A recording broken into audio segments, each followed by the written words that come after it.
अरहंताणम नमो अरहंताणम नमो अरहंताणम।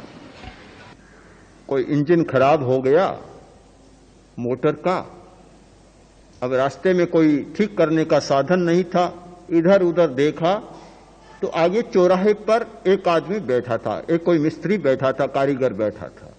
उसको बुलाकर लाया, दिखाया और उसने भी मौका देखा कि भी अच्छा अवसर है आज तो कुछ लूटने का। ये तो होता है, व्यावसायिक बुद्धि तो हर आदमी में काम करती है।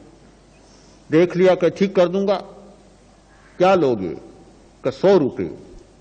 अरे 100 रुपये ठीक करने की क्या? कहीं 100 दूंगा। आखिर देना पड़ा, क्या करे, जंगल का मामला था। आया और इधर उधर थोड़ा किया, एक चोट मारी, इंजन ठीक हो गया। उसने कहा भले आदमी, एक चोट मारी और 100 रुपये। वह बोला चोट के 100 रुपये नहीं है, चोट का तो 1 रुपया। तो फिर 99 रुपये किस बात के? कि चोट कहां मारनी चाहिए, इस बात के 99 रुपये। यह बड़ा प्रश्न है कि चोट कहां करनी चाहिए, मूर्छा पर चोट कहां की जाए जिससे कि मूर्छा टूटे। देखना, मूर्छा पर चोट करना है। और जब यह व्यक्ति अपने अकेलेपन का अनुभव करने लग जाता है, प्रेक्षा के द्वारा अकेलेपन को देखने लग जाता है, तो सचमुच मूर्छा पर चोट होती है। जब हमारा प्रयोग चलता है वहां एकत्व अनुप्रेक्षा का, और जैसे ही शांति केंद्र पर या ज्योति केंद्र पर एगो में शासवो अप्पा नान दंशन लक्षणो शेषा में बाहिरा भावा सब्बे संयोग लक्षणा, इस एकत्व अनुप्रेक्षा का अनुचिंतन और अनुभव किया जाता है। और जैसे जैसे ये गहरा होता चला जाता है, बिल्कुल सच्चाई सामने आ जाती है कि मैं अकेला हूं। एक प्रश्न आपके मन में उभरेगा, क्या इस सच्चाई के आ जाने पर सारे संबंध नहीं टूट जाएंगे, सारे व्यवहार नहीं टूट जाएंगे? फिर हर आदमी अकेलेपन का अनुभव करेगा तो न कोई किसी का सहयोग करेगा, न पत्नी रोटी बनाएगी, न पति कमा कर लाएगा। वह भी सोचेगा मैं अकेला हूं, वह सोचेगी मैं अकेली हूं। फिर दूसरे के लिए कौन कैसे क्यों करेगा, ये प्रश्न उभर सकता है। किंतु हम एकांगी दृष्टिकोण से किसी बात पर विचार न करें। जीवन यात्रा को चलाने के लिए व्यवहार की भूमिका पर वह बात भी जरूरी है कि मैं अकेला नहीं हूं, मेरे साथ कितने संबंध जुड़े हुए हैं। परिवार है, गांव है, समाज है, राष्ट्र है, सब संबंध जुड़े हुए हैं और सब धागों से जुड़ा हुआ हूं। एक और व्यवहार की भूमिका पर अपने आप को सैकड़ों सैकड़ों धागों से, रस्सियों से जुड़ा हुआ अनुभव करें। दूसरी ओर उन धागों से अपने आप को मुक्त अनुभव करें। ये दोनों स्थितियां साथ साथ चले, दोनों का सामंजस्य चले, व्यवहार की दृष्टि भी चले और प्रेक्षा भी चले, यानी निश्चय की दृष्टि भी चले।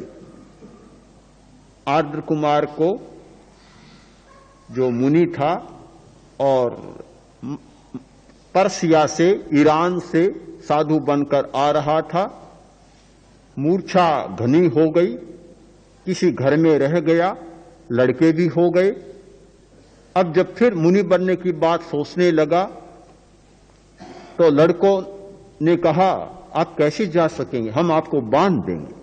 कच्चा सा धागा लाए और पिता को बांधना शुरू किया, आंटे देने शुरू किए, 12 आंटे दे दी। धागा इतना कमजोर था कि वह बलवान आदमी, एक बलवान युवक चाहता तो तत्काल तोड़ देता, किंतु मूर्छा का धागा उसके साथ इतना जुड़ गया कि 12 आंटे 12 बरस और घर में रहा, नहीं जा सका। तो बंधन धागों का भी है और उसे निभाना जरूरी भी होता है एक गृहस्थ के लिए जो सामाजिक जीवन जीता है। किंतु केवल इसी में रह जाए और आध्यात्मिक चेतना को न जगाए तो मूर्छा इतनी सघन हो जाती है कि वे धागे इतने मजबूत रस्से बन जाते हैं कि फिर बंध ही जाता है, छूटने की कहीं बात ही नहीं आती। तो प्रेक्षा के द्वारा हम अपनी चेतना को जगाएं और अनुभव करें, अपने आप को देखें कि मैं अकेला हूं, मैं चेतन हूं, यह शरीर अचेतन है। शरीर में होने वाले विद्युत के प्रकंपन, शरीर में होने वाले नाना प्रकार के जैविक रसायन, शरीर में होने वाले सारे मूवमेंट, सारी क्रियाएं, सारे हलन चलन, शरीर में होने वाला रक्त का अभिसरण, ये सारे के सारे अचेतन हैं। मैं चेतन हूं और इसलिए शरीर भिन्न है और मैं भिन्न हूं। ये तीन सच्चाइयां सामने, मैं अकेला हूं, मैं चेतन हूं और मैं इस शरीर से भिन्न हूं। जब ये तीनों सच्चाइयां उजागर होती है, अनुभव के स्तर पर समझ में आती है, सुनने के स्तर पर नहीं। जो लोग प्रेक्षा का प्रयोग नहीं करते उनके तो केवल सुनने के स्तर पर ये बात समझ में आती है, केवल मान्यता के स्तर पर वे मान लेते हैं कि ऐसा कहा गया और ऐसा मानना चाहिए। किंतु प्रयोग करने वाला व्यक्ति इस मान्यता की सीमा को तोड़कर अनुभव के स्तर पर इन तीनों सच्चाइयों को देखना शुरू कर देता है कि मैं अकेला हूं, मैं चेतन हूं और मैं शरीर से भिन्न हूं। तब उसका जीवन संतुलित बनता है। अन्यथा असंतुलन चल रहा है, एकांगी चल रहा है। एकांगी, बिल्कुल एकांगी, केवल व्यवहार के धरातल पर संबंधों को सच्चाई मानकर जिया जा रहा है। किंतु इस स्थिति में संतुलित जीवन जीने का उपक्रम हमारे सामने आ जाता है। हम लोग प्रेक्षा का प्रयोग करें, केवल सुने नहीं। कुछ बातें सुनने में अच्छी लग सकती है, अच्छी लगती है, पर होगा क्या? सुना, एक बार मस्तिष्क थोड़ा झंकृत हुआ, थोड़ी झंझनाहट पैदा हुई, कुलबुलाहट पैदा हुई और थोड़ी दूर गए, दूसरी बात सुनी, वह कुलबुलाहट समाप्त। बस काम पूरा हो गया, कुछ भी नहीं बना। सुनने की बात सुनने तक रह जाती है, किंतु प्रयोग करते हैं तब वह बात गहरे में अवचेतन तक चली जाती है। इस स्थूल चेतना को लांघकर अनकॉन्शियस में, अवचेतन में वह बात बैठ जाती है और जो बात अवचेतन तक पहुंच जाती है, अंतर मन तक पहुंच जाती है, वह बात स्थायी बन जाती है।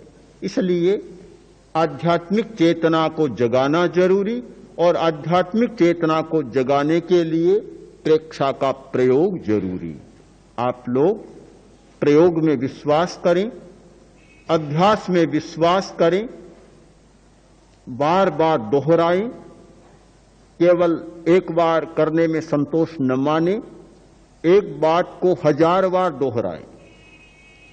असंभव लगने वाली बात संभव हो जाएगी। हमारे सामने अनुभव हैं अनेक लोगों के।